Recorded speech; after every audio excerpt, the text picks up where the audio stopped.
Ça fait plusieurs années que je suis ici. J'ai fait ma 4e, ma 3e. J'avais commencé un bac pro en vigne vin, mais c'était trop difficile pour moi. Donc j'ai décidé de faire un CAP de 2 ans, puisque c'est en alternance avec le travail et l'école. Donc c'est plus simple pour moi de continuer comme ça. J'étais en 4e ici, et après je suis parti dans une pépinière. Et là, j'ai découvert un peu, voilà, ça m'a plu, je suis parti en apprentissage dans ça. Là, on fait dans la même entreprise et on a un patron fixe et contrat de 2 ans. Vu que c'est moi qui ai choisi mon entreprise où je voulais aller, pour moi, c'est très bien où je suis. Donc aujourd'hui, sur le domaine, nous accueillons un apprenti qui est en 2e année dans le secteur de la viticulture et de l'œnologie aussi. Alors aujourd'hui, son apprentissage se consacre énormément à la culture de la vigne et tout le travail de cave. Il a 12 semaines d'école par an et c'est 5 semaines de congés payés. Et donc après, le reste du temps est en entreprise. Donc là, on a un personnel encadrant qui est là pour le guider. Et moi, en tant que maître d'apprentissage, je fais régulièrement un point avec lui pour évaluer ses connaissances et son évolution. Passer le CAP, ça compte tout au long de l'année. On a eu plusieurs CCF qui nous feront permettre d'avoir le CAP. Et après, à la fin, il y a une épreuve pratique pour avoir notre diplôme.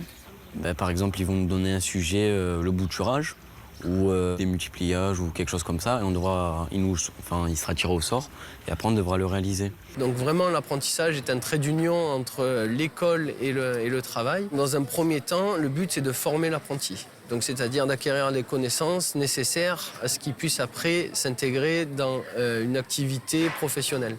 Après mon CAP, moi je pense voir avec mon patron pour rester dans l'entreprise, si possible. Je pense que je vais rentrer dans la vie active après mon CAP. Alors déjà, un certain dynamisme. Donc ça, c'est une des premières qualités qu'on recherche. Les apprentis sont des personnes qui veulent se former très rapidement pour entrer très vite dans le monde du travail. Donc il faut vite comprendre qu'on est certes encore à l'école, mais qu'on rentre de suite dans le monde du travail derrière. Et un employeur va vouloir avoir, à la sortie de l'apprentissage, un employé. Et après, vraiment, le but aussi, c'est d'acquérir un employé avec des connaissances.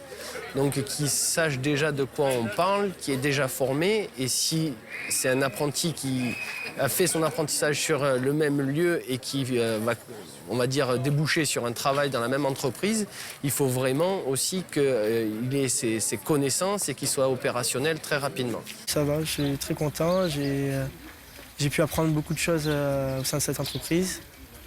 Et ça me permet de voir un peu comment ça se passe. Ça m'a formé quand j'ai découvert le travail. Vraiment, l'apprentissage, ça peut être une très bonne alternative pour des jeunes qui sont complètement démobilisés sur le plan scolaire. Ça peut être vraiment une très bonne alternative. Ça permet même des fois de les stimuler et de comprendre aussi le pourquoi de l'école par rapport au travail. Ils arrivent bien mieux à comprendre les choses.